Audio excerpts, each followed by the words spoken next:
நடந்து போறதுக்கு உங்க லவ்வராவே இருந்து தொலைறேன். நேர்ல கொடுக்கணுமா? கொரியர்ல அனுப்பு. லவ் லெட்டர் கொடுக்குற வயசாடா எனக்கு. மாமா யார மாமான்னு ரொம்ப தெனாவட்டா பேசுறான் சார். ஏன் சார் உங்களுக்கு காதல்னா பிடிக்கவே மாட்டேங்குது? என்ன பேட்டி எடுக்க போறியா? காதல் திருடன் நகைச்சுவை நாடகம் 24/2/2008 ஞாயிறு காலை 11:30க்கு உங்கள் பொதிகையில். வழங்குபவர்கள் வெல்வெட் ஷாம்பு.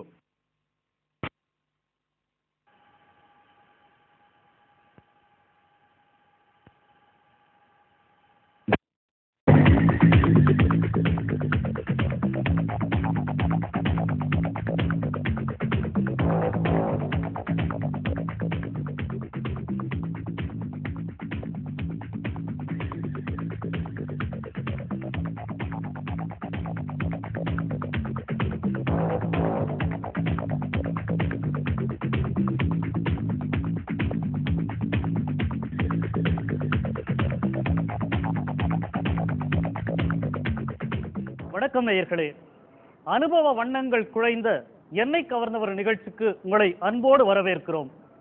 தூரிகைகள் இல்லாமல் ஓவியம் சாத்தியமா என்கிற கேள்வியை 5 ஆண்டுகளுக்கு முன்பு கேட்டிருந்தால் சாத்தியமில்லை என்றுதான் சொல்லியிருப்போம். கலையோடு அறிவியல் ஒன்றிணைகின்ற இடங்களில் எல்லாம் ஆக்கப்பூர்வமான காரியங்கள் நிகழ்ந்துதான் இருக்கின்றன. ஒரு காலத்தில் சாமானிய மனிதனுக்கு ஒரு புகைப்படம் எடுத்துக்கொள்வது கூட மிகப்பெரிய கனவாக இருந்தது. இன்றைக்கு அவனுடைய பொருளாதார சூழ்நிலையில் அவன் விரும்பிய வண்ணத்தில் அவனுடைய படங்களை எடுத்து அழகு பார்க்கின்ற ஒரு நிலை வந்திருக்கிறது என்று சொன்னால் இந்த மாபெரும் புரட்சிக்கு வித்திட்டிருப்பது டிஜிட்டல் பிரிண்ட் என்று சொல்லப்படுகிற நவீன கண்டுபிடிப்பு தான்.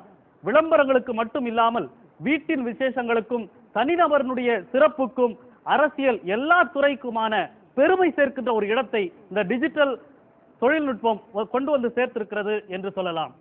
ஓவியன் மாத்திரமே ஓவியம் வரைய முடியும் என்று இல்லாமல் நம்பிக்கையும் முயற்சியும் இருக்கிற எல்லாருமே கலைஞனாக மாற முடியும் என்பதற்கு இந்த டிஜிட்டல் பிரிண்டிங் ஒரு மிக முக்கியமான நம்பிக்கை வெளியாக இருப்பதை நாம் இவர்களுடைய அனுபவங்களில் தெரிந்து கொள்ள இருக்கிறோம். தமிழகத்தில் முதலாக தொடங்கிய முயற்சியிலிருந்து இன்றைக்கு பட்டி தொட்டி கிராமங்கள் வரை இந்த டிஜிட்டல் பிரிண்டிங் சென்றிருக்கின்ற அனுபவங்களை இதோ மெகா டிஜிட்டல் இந்தியா எஸ்ஐ டிஜிட்டலினுடைய நிறுவனர்கள் அனுபவங்களுடைய நாம் தெரிந்து கொள்ள இருக்கிறோம். பொதுவா இந்த எண்ணெய் கவர்ந்தவர் நிகழ்ச்சியில வெற்றி பெற்ற சாதனையாளர்களுடைய அனுபவங்களை நேயர்களுக்கு பகிர்ந்துட்டு வரோம். இந்த வாரம் டிஜிட்டல் துறையில் வெற்றி பெற்ற உங்க 3 பேரையும் இந்த நிகழ்ச்சிக்காக சந்திக்கிறதுல ரொம்ப மகிழ்ச்சி. நீங்க பாத்தீங்கன்னா சமீப காலங்கள்ல வர்த்தக ரீதியா மிக பரவலாக மௌனமா ஒரு காரியம் மக்களிடம் போய் சென்று சேர்ந்திருக்குதுன்னு சொன்னா இந்த டிஜிட்டல் துறையை சொல்லலாம். இந்த துறையை முதலாக தேர்ந்தெடுக்கின்ற அந்த முதல் புள்ளி எப்படி உருவாச்சு, அந்த அனுபவம் பற்றி சொல்லுங்களேன். என்னைக்கா வந்த நிகழ்ச்சிக்காக எங்களுடைய டீமுக்காக நீங்கள் வந்ததுக்கு உங்களுக்கு தூர்தர்ஷனுக்கு எங்களுடைய சார்பாக எங்களுடைய நன்றியும் வணக்கத்தையும் தெரிவிச்சுக்கிறோம். அதாவது இந்த டிஜிட்டல் பிரிண்டிங் துறை இது முதல்ல எப்படி இந்த எண்ணம் வந்ததுன்னு கேட்குறீங்க. இது என்னன்றதை விடவும் இது எங்களுடைய தாக்கம் கூட நீங்கள் சொல்லலாம். எப்படின்னாக்கா ஆரம்பத்தில் நாங்கள் சைன் போர்டுகள் செஞ்சுட்டு இருந்தோம். விளம்பர பலகைகள் இந்த பிளாஸ்டிக்கில் கையில் கட்டிங் பண்ணிகிட்டு இருப்பாங்க. அதுதான் நாங்கள் முதல்ல செஞ்சுக்கிட்டு இருந்தோம். இதை செஞ்சுக்கிட்டு இருக்கும்போது அதுக்கப்புறம் அது ஒரு ரொம்ப பழமையான தொழில். அது இந்த பழமையான தொழில் அப்படி நடந்துகிட்டு இருக்கும்போது வினைல் கட்டிங் அப்படின்னு அடுத்த ஸ்டெப்புக்கு இந்த சைனேஜ் துறை மாறிச்சு. இந்த மாறும் பொழுது இந்த விளம்பர இந்த கட்டிங் ஸ்டிக்கர் கட்டிங் துறை அப்படி இருந்துகிட்டு இருக்கும்போது இந்த ஸ்டிக்கர் கட்டிங் துறை அப்படியே நடந்துகிட்டு இருக்கும்போது சேர்ந்து இந்த டிஜிட்டல் பிரிண்டிங்கினுடைய வருகை இருந்தது. இது முதல்ல எங்கேருந்து வந்ததுனாக்கா ஆஸ்திரேலியாவிலேருந்து வரும். எங்களுக்கு தெரிஞ்சு என்ன சொல்லுவானாக்கா இந்த பிரிண்டிங் எங்கேருந்து வருது தெரியுமா? ஆஸ்திரேலியாவிலேருந்து வருது. முதல்ல நாங்கள் இதை எங்கே பார்த்தோம் அப்படின்னாக்கா இந்த மோன் ரோடில் நந்தனம் பக்கத்தில் எல்லார் சாமி பில்டிங் இருக்குது. அங்கங்கே தான் நாங்களே பார்த்து பிரமிட்டோம். நாங்கள் பார்த்து பிரமிச்சது இல்லாமல் பொதுமக்களும் இதை பார்த்து அப்படியே பிரமிச்சிட்டாங்க. எப்படி பிரமிச்சாங்க அப்படின்னா அவங்களுக்கு ஒரு ஸ்டில் அப்படியே நின்றுக்கிட்டு இருக்குது. இது எப்படி சாத்தியமா? அது இவ்வளோ பெரிய ஷீட்டு. அதை இன்னைக்கு மெட்ராஸ் சிட்டியில் எங்கே பார்த்தாலும் அதிகமான விளம்பர பலகைகள் இருக்குது. ஆனால் முதல்ல தமிழ்நாட்டில் உள்ளவங்க மெட்ராஸ் உள்ளவங்க பார்த்தது அந்த இடத்துல தான். அவ்வளோ பெரிய ஒரு ஸ்டில் எப்படி இவ்வளோ பெருசு எப்படி இவங்க பண்ணியிருப்பாங்க? இது எங்கேருந்து வந்ததுன்னு யாருக்குமே தெரியாமல் இருந்தது. இப்போ நாங்கள் இந்த துறை இருக்கிறதால எங்கிட்ட சொல்லுவாங்க, இது உங்களுக்கு அங்கே வச்சுருக்காங்க, நீங்கள் பார்த்தீங்களான்னு. அதுவும் இல்லாமல் எல்லாருமே ஆச்சரிய கண்டு கொண்டு பார்த்தாங்க. சரி, இது இதோட ரேட் என்ன இருக்கும் நாங்கள் விசாரிக்க போகும்போது ஸ்கொயர் ஃபீட் 600 ரூபாய் அப்படின்னாங்க. 600 ரூபாய் கொடுத்து இந்தியாவில் இருக்கும் எப்படி போடுவாங்க? சாத்தியமே கிடையாது இது போடுறதுக்கு. சரி, அப்போ நம்ம எங்களுடைய தொழிலை பண்ணிக்கிட்டு இருந்தோம். எங்களுடைய தொழிலை ஸ்டிக்கர் தொழில் பண்ணிட்டு இருக்கும்போது எங்ககிட்ட வர எங்களுடைய வாடிக்கையாளர்கள் என்ன பண்ணுவாங்க, இப்போ உதாரணத்துக்கு ஒரு அழகு நிலையம் ஒன்று இருக்குன்னு வைங்களேன். நாங்கள் வந்து இந்த அழகு நிலையத்துக்கு ஸ்டிக்கர்லேயே கட் பண்ணி போட்டுருவோம். ஒரு லேடிஸுடைய அந்த கூந்தல் அப்படி கட் பண்ணி போடுவோம். அவங்க என்ன சொல்லுவாங்க, இல்லை சார் எங்களுக்கு ஒரிஜினல் ஃபோட்டோ வேணும். அப்போ ஒரிஜினல் ஃபோட்டோ வேணாக்க எப்படி இருக்கணும், டிஜிட்டல் பிரிண்டிங் இந்த மாதிரி போட்டுங்க. பேப்பரில் தான் டிஜிட்டல் பிரிண்டிங் வந்துகிட்டு இருக்குது. வாட்டர் ப்ரூஃபில் வந்து டிஜிட்டல் பிரிண்டிங் அப்போ வரல. ஆனால் அங்கே போட்டது வந்து முதல்ல ஃப்ளெக்ஸில் வாட்டர் ப்ரூஃப் தான் பிரிண்டிங். அந்த மாதிரி பிரிண்டிங் நீங்கள் போடுங்களேன். நாங்கள் விசாரிக்கும் போது 600 ரூபான்னாங்க. இதில் வந்து ரொம்பவும் யார் வந்து ஒரு பிரிண்டிங் அவங்க ஒரு ஸ்கொயர் ஃபீட்டு போகிறதுக்கே 2500 செலவழிச்சிட்டு இருந்தாங்க. அதிகமான பேர்லாம் போட மாட்டாங்க. அதையும் மீறி லட்சத்தில் ஒருத்தர் போட்டுருவாங்க. அந்த ஸ்டிக்கர் கட்டிங் இருக்கும், சேர்ந்து இதுலேயும் ஒன்று போட்டுருவாங்க. சரி, இது வந்து எவ்வளோ காஸ்ட்லியாக இருக்குது. என்ன காரணம் விசாரிக்க போகும்போது இந்தியாக்களில் வந்து மிஷின் கிடையாது. அதுவும் மிஷின்கள் வந்து இந்தியாவில் ஒரு சில கம்பெனிகள் வச்சுருந்தாலும் வெளியே யார்கிட்டையும் வந்து சொல்லிக்கிட மாட்டாங்க. ஏன் சொல்லிக்கிட மாட்டாங்க அப்படின்னா, ரொம்ப காஸ்ட்லியாகவே அதை வந்து வச்சுருந்தாங்க. சரி, நம்ம அதை போய் விசாரிக்கும் போது மிஷினுடைய ரேட்டு 1.5 கோடி 2 கோடி ரூபாய். இது வந்து சாதாரணமாக இடத்துல பண்ண முடியாது, ஒரு 10,000 ஸ்கொயர் ஃபீட் தான் செய்ய முடியும் அப்படின்ற ஒரு மாயை எங்களுக்கு காட்டிக்கிட்டு இருந்தாங்க. இது திருப்பியும் நாங்கள் என்ன பண்ணுறோம், இது இல்லை, இது அப்படிலாம் ஒன்று இருக்காது. ஒரு துறைனாக்கா ஏதாவது இதில் ஒரு ஈஸி மெத்தட் ஒன்று இருக்கும் அப்படின்னு தெரிஞ்சு நாங்கள் என்ன பண்ணுறோம், எங்களுடைய நிறுவனம் digital India, mega digital, SI digital இந்த நேமில் வந்து ஏற்கனவே ஸ்டிக்கர் தொழில் அந்த தொழில் தான் பண்ணிக்கிட்டு இருந்தோம். இருந்தாலும் என்ன பண்ணுறோம், அது எப்படி இருக்குன்னு பார்க்கறதுக்காக திருப்பி அதுக்காக நம்ம வந்து மூவ் பண்ணுறோம். அப்போ மூவ் பண்ணும்போது எங்களுக்கு ஒரு பழமொழி ஒன்று சொல்லுவாங்க, எந்த கதவை எந்த பாதையை நோக்கி போகின்றோமோ அந்த கதவுகள் திறக்கப்பட்டன. அதே மாதிரி கதவுகள் திறக்கப்பட்டது. எப்படி திறக்கப்பட்டது அப்படின்னா, உங்களுக்கு ஜப்பானில் ஒரு மிஷின் வந்து 18 லட்ச ரூபாய்க்கு எங்களுக்கு கிடச்சிது சார். ரோலாண்ட் ஒரு மிஷின். முதல்ல அந்த மிஷினை நாங்கள் கொண்டு வந்து முதல்ல இதை வந்து மக்களுக்கு அறிமுகப்படுத்தணும். எவ்வளோக்கு அறிமுகப்படுத்தணும், 60 ரூபாய்க்கு ஸ்கொயர் ஃபீட்டில் அறிமுகப்படுத்தணும் சார்.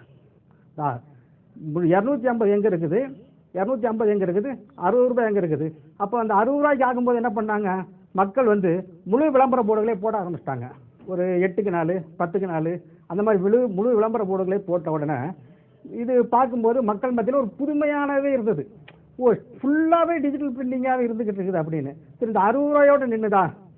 அப்புறம் இந்த 60 ரூபா வந்த உடனே வேற ஒரு போட்டியாளர்கள் உருவாகுறாங்க. போட்டியாளர் உருவாகும் போது நாங்கள் என்ன பண்ணுறோம், அவங்களும் அதே ரேட்டுக்கு தான் பண்ணுறாங்க. நாங்கள் என்ன பண்ணுறோம், இல்லை இந்த 60 ரூபாய் இன்னும் ரேட்டு கம்மி பண்ணணும் அப்படின்னு நாங்கள் என்ன பண்ணுறோம், எங்களுடைய டீமு இதை மக்கள் மத்தியில் வந்து எளிமைப்படுத்தணும், இதை அனைத்து தரப்பினரும் பயன்படுத்தணும், இதுக்காக வந்து விழிப்புணர்வுலாம் நாங்கள் ஏற்படுத்தணும். இப்போ நாங்கள் என்ன பண்ணுறோம், திருப்பி இதை மக்கள் மத்தியில் இன்னும் இலகுவாகும் அப்படின்ட்டு அயல் நாடுகள்லாம் பயணம் செய்யணும். இதுக்காகவே சைனா போன்ற நாடுகள்லாம் எங்களோட டீம் போயிருக்குது. இது இந்த 60 ரூபாயிலிருந்து அதுக்கப்புறம் வந்து சைனா மிஷின் ஒன்று வந்தது. இந்த சைனா மிஷின் வந்து மெகா டிஜிட்டல் எடுத்தாங்க. மெகா டிஜிட்டல் நம்மளுடைய பிரதர்ஸு, எஸ்ஐ டிஜிட்டல் நம்மளுடைய மைத்துனது, டிஜிட்டல் இந்தியா நம்மளுடைய கம்பெனி. இப்போ நாங்கள் என்ன பண்ணது, சைனாவில் போய் இங்கே ஒரு ஏஜென்சி JX என்டர்பிரைஸ் ஏஜென்சி ஒருத்தங்க இருக்காங்க. இவங்க மூலியமா சைனாவில் இருந்து மிஷின்களை வர வச்சோம். ஜப்பான் மிஷின்கள் ரொம்ப ரேட்டு ஜாஸ்தியாக இருந்தது. சைனாவிலேருந்து மிஷினை வர வச்சு நாங்கள் என்ன ரேட்டு கொடுத்தோன்னா, முதல்ல 10 ரூபா கொடுத்தது நாங்கள் தான் சார். ஸ்கொயர் ஃபீட்டு 10 ரூபாய் கொடுத்தோம். இந்த 10 ரூபாய் கொடுக்கும்போது தான் அனைத்து தரப்பினர் மக்களும் இதை நோக்கி வராங்க. எப்படி வராங்க, 10 ரூபாய்க்கு நமக்கு வந்து ஒரு ஸ்கொயர் ஃபீட் பிரிண்டிங் கிடைக்குது, 300 ரூபாய் 400 ரூபாய் இருந்தது, இன்னைக்கு 10 ரூபாய்க்கு எங்கே கிடைக்குது அப்படின்ட்டு சிந்தாரிப்பேட்டையில் மெகா டிஜிட்டல், 1000 லைட்டில் எஸ்ஐ டிஜிட்டல், டிப்ளிங்கல்ல டிஜிட்டல் இந்தியா, இந்த 3 இடத்துக்கும் தமிழ்நாட்டில் உள்ளவங்க இப்போ யார் யாரெல்லாம் டிஜிட்டல் பிரிண்டிங் யூனிட் வச்சுருக்கிறாங்களோ இப்போ பெரிய இண்டஸ்ட்ரியாகவே மாறிடுச்சு. பெரிய இண்டஸ்ட்ரினா ரொம்ப பெரிய இண்டஸ்ட்ரியாகவே இன்னைக்கு மாறிடுச்சு. கிட்டத்தட்ட இன்னைக்கு தமிழ்நாட்டில் உள்ள 1500லேருந்து 1800 வரைக்கும் இன்னைக்கு பிரிண்டர்கள் இருப்பாங்க, டிஜிட்டல் பிரிண்டிங் மிஷின் வச்சுருக்கோங்க. நான் சொல்கிறது ஒன்லி தமிழ்நாட்டில் மட்டும். எங்கள் இடத்துக்குள்ள கால் பதிக்காதவங்க கிட்டத்தட்ட 100% பேரும் எங்கள் இடத்துல வந்து கால் பதிச்சுட்டு தான் போயிருப்பாங்க. அதை எங்களால் உறுதியாக சொல்ல முடியும். ஏன் சொல்ல முடியும்னாக்கா, இதை உலகத்துக்கு வந்து டிஜிட்டல் பிரிண்டிங்னா இதுதான் அப்படின்னு வெளிப்படையாகவே மிஷின்களை வந்து வச்சு ஓட்டி இவங்களுக்கு பிரிண்டிங் போட்டு கொடுத்ததே நாங்கள் தான். இதில் சொல்கிறதுக்கு நாங்கள் வந்து ரொம்பவும் சந்தோஷப்படுறோம்.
இப்போ நீங்க மெகா டிஜிட்டல் பார்த்துட்டு இருக்கிறீங்கன்னு நினைக்கிறேன்.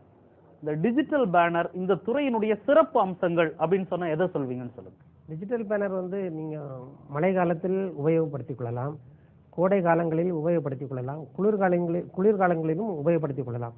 இது எல்லா காலங்களிலும் உபயோகப்படுத்தக்கூடிய ஒரு பொருள்.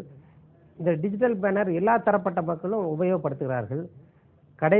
கடைக்காக போர்டு உபயோகப்படுத்துகிறார்கள், இது எந்த காலத்திற்கும் பொருந்தும். ஹோர்டிங் உபயோகப்படுத்துகிறார்கள், சிறிது அளவோ பெரிது அளவோ அந்த மாதிரி உபயோகப்படுத்துகிறார்கள். மற்றபடி விளம்பர பேனர்கள் சிறிதாக ஒரு இன்ஸ்டன்ட் ஒரு துறையினர் உடனடியாக அதை விளம்பரப்படுத்த வேண்டும் என்றால் அதற்கு உடனடியாக வந்து செய்து அதை விளம்பரப்படுத்தி மக்களிடையே சென்றடைகிறார்கள். காது குத்து, கல்யாணம், குழந்தைகளுடைய பிறந்த நாளை கொண்டாடுவதற்கும் இந்த பேனர்கள் உபயோகப்படுத்துகிறார்கள். மற்றபடி அப்படின்னா மேடை அலங்காரம் பண்ணுவதற்கு மிகவும் அற்புதமாக இருக்குது. கலராக மேடை அலங்காரம் அப்படின்னா சிறிய லெவலிலும் பெரிய லெவலிலும் இதை உபயோகப்படுத்துகிறார்கள். உதாரணத்துக்கு பெரிய ஸ்டேஜுகள் கூட இந்த பிரிண்டிங் மூலமாகத்தான் அழகுபடுத்துகிறார்கள். ஸ்டெப்பு மாதிரி பல கலர்களில், பல வண்ணங்களில், பல டிசைனிங்களில் உபயோகப்படுத்துகிறார்கள். அதே போன்று திருமணத்திற்கு மன்றங்கள், இப்பொழுது எல்லா மன்றங்களும் எல்லா தரப்பட்ட மன்றங்களும் இருக்கின்றது, அதுக்கும் உபயோகப்படுத்துகிறார்கள். அரசியல் தலைவர்கள் வருகைக்காக வேண்டி அலங்காரமாக தோரணமாக, முன்னாடி தோரணங்கள் தொங்கப்படுவது போல் இப்பொழுது அலங்காரமாக பேனர்கள் அழகான முறையில் வைத்து அலங்கரிக்கப்படுகிறார்கள். இப்படி பல தரப்பட்ட மக்களுக்கும் இது மிகவும் அற்புதமாகவும் பார்ப்பதற்கு மனமகிழ்ச்சியாகவும் அந்த அந்த அந்த எந்த நம்ம இந்த பேனர் சம்பந்தப்பட்ட பொருளை வைத்து நாம் செய்யும் பொழுது ஆச்சரியமும் அவர்களுக்கு கொடுக்கிறது. குடும்ப விழாக்கள்ல இருந்து துறை சார்ந்த எல்லா விழாக்கள்ல இதை வந்து பயன்படுத்துறது இன்னைக்கு பரவலாயிருச்சு. ஆமா, கண்டிப்பா. நீங்க வந்து ஒரு குறிப்பிட்ட காலங்கள்ல இந்த துறையில இருந்துட்டு வரீங்க. கண்டிப்பா. தனிப்பட்ட விதங்கள்ல நீங்க இப்போ விடுமுறை நாட்கள் உங்க குடும்பங்களோட போய் பாக்குற இடங்கள் அப்படி இருக்கும். தமிழகத்துல உங்களுக்கு ரொம்ப பிடித்த சுற்றுலா தலம் அப்படின்னு சொன்னா எதை? கோடைக்கானல். ஆமா, ஏனெனில் அது விடுமுறை காலங்களில் கடுமையான வெயிலில் நம்மளுடைய குடும்பத்துடன் சற்று நம்மளுடைய மனதை பதப்படுத்துவதற்கு கோடைக்கானல் நல்ல மகிழ்ச்சியாக இருப்பதற்கு கோடைக்கானல் நல்ல ஒரு. ஆமா, அது இல்லாமல் தொழில் சம்பந்தப்பட்ட விஷயங்களுக்காகவும் குடும்பத்துடன் வெளிநாடுகளுக்கும் நாங்கள் போய் வருகின்றோம். சார், எஸ்ஐ டிஜிட்டல் நீங்க பாத்துட்டு இருக்கீங்க. முன்னாடி பாத்தீங்கன்னா முழுக்க மனித அறிவு தான், பெயின் கையில வரைகிறது, இந்த மாதிரி தான் வந்து விளம்பரங்கள் இருந்தது. இன்னைக்கு வந்து அறிவியல் கண்டுபிடிப்பும் மனித மூளையும் சந்திக்கிற ஒரு இடம் தான் இந்த டிஜிட்டல் பிரிண்டிங் அப்படின்னு சொல்லலாம். என்ன அதோட இது ரொம்ப சிறப்பு அப்படின்னு நீங்க நினைக்கிறீங்க உங்களுடைய அனுபவங்கள்? என்னுடைய அனுபவம்னு எடுத்துக்கிட்டா, நான் ஆரம்பத்தில் நீங்க சொன்னீங்க இல்லையா அந்த வரைபடம், அந்த அந்த அடிப்படை இதில் இருந்து நான் ஒவ்வொரு அனுபவங்களையும் என்னுடைய தொழில் உயர்வுகளே பார்த்துக்கிட்டு வந்துட்டு இருக்கிறேன். நான் மெயினாக ஆரம்பத்தில் அந்த ஸ்டிக்கர் நேம் போர்ட்ஸு, அப்புறம் இந்த சைனேஜு, அதுக்காக பெரிய கடினமாக வந்து உழைப்பு, மேன் பவர் இந்த மாதிரிலாம் தேவைப்படுது. சின்ன சின்ன எழுத்துக்களை கட் பண்ணி எடுத்து அதை பண்ணிவிட்டு அது விஷயமா நம்ம பண்ணிகிட்ருக்குறோம். அப்போ அந்த விஷயங்கள் அப்படி நாளுக்கு நாள்